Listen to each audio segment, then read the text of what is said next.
Hey everybody, welcome to day 61 of the 100 to 2020 challenge. Jerry here, and want to share a message to some of my former colleagues at WeWork and other places for whom employment may end outside of your control. I've been through it more than once in my life, and I know a lot of you are going through it as well. So number one, everything's going to be okay. I think it obviously after the shock wears off and sort of the pain of a lot of emotions that go through when the decision is made for you, you might start to see either the silver lining or that this was part of the plan all along and that you are actually meant for and headed towards better and greater things.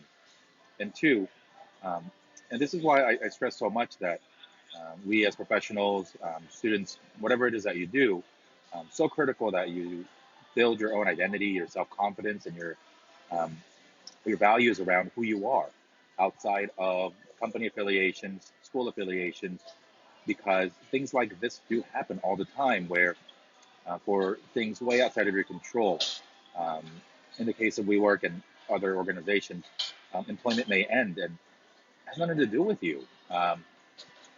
How management made decisions or, how things in the marketplace, economies, governments affect your employment should not affect your self-esteem and your identity and your value as a human being.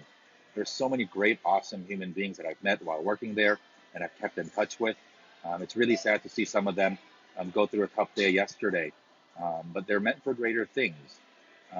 Very, very few people work at one place their entire careers.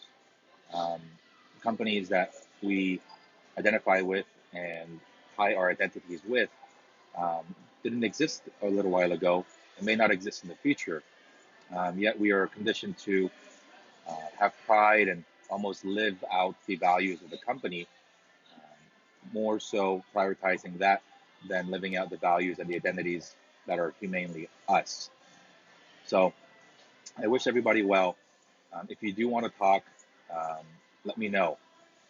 There's a Slack channel that a couple executives have started to help former WeWorkers get together and help find jobs. I've already seen some success with some people finding jobs through introductions.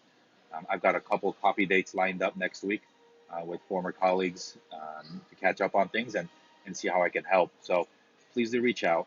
And if you're not being completely, you know, I guess if none of this is affecting you personally, if you don't know anybody at WeWork or whatnot, check in on people that you haven't talked to in a while, particularly from your former companies or classmates. You never know what kind of day they're having. You never know what you're reaching out to them just to say hi, just to say hello will mean to them. We're going into Thanksgiving next week and the holiday season for the rest of December. While it is a great time for many of us to connect with family, friends, and to reconnect, remember for some, it is also a very lonely time and a time that reminds them maybe of some of the human connections that they wish they had. So be that person for them. Send random text messages. The next person you see scrolling through on LinkedIn just below this video, just to send a text and say, hello, how's it going? Mean it. Just really care about how they're doing. And who knows, maybe somebody will send you a text and put a smile on your face. Thanks. Day 61 here on the 100 to 2020 challenge. Signing off from Whole Foods. See you tomorrow.